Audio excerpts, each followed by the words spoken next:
Dear One Plus God family, what an encouraging moment was it not, in the midst of all the sadness that we are currently experiencing, to see that USNS Comfort ship sail into the harbor of New York.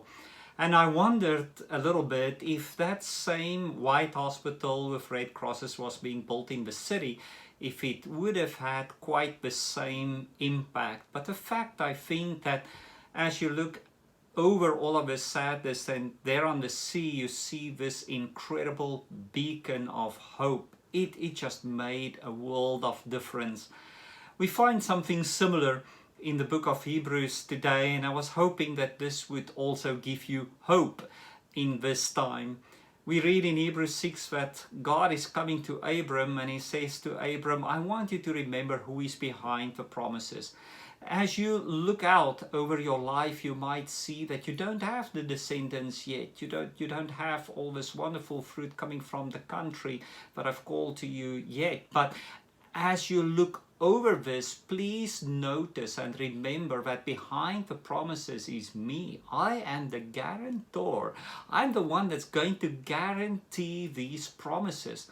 And then we read in verse 15 of Hebrews 6, so after waiting patiently, Abram received what was promised to him.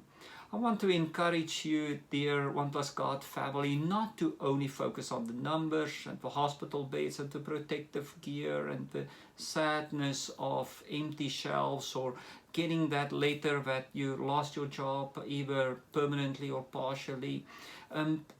Please remember to keep your eyes on God. And we find this beautiful, beautiful verse 18, where this is the challenge that the author of Hebrews is giving to us. We who have fled to take hold of the hope offered to us may be greatly encouraged.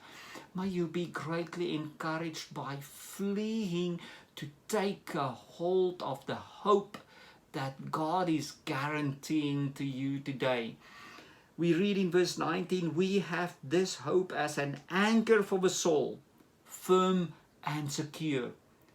If you feel like a little bit of doubt is creeping into your spiritual life, if it feels to you like your faith is perhaps even becoming a little shaky, please flee and grab a hold of this hope that God is giving to you. May you be greatly encouraged by this hope, because this hope that God is guaranteeing, not the hope that perhaps a vaccine or enough ventilators or that type of hope, but the hope that God is guaranteeing.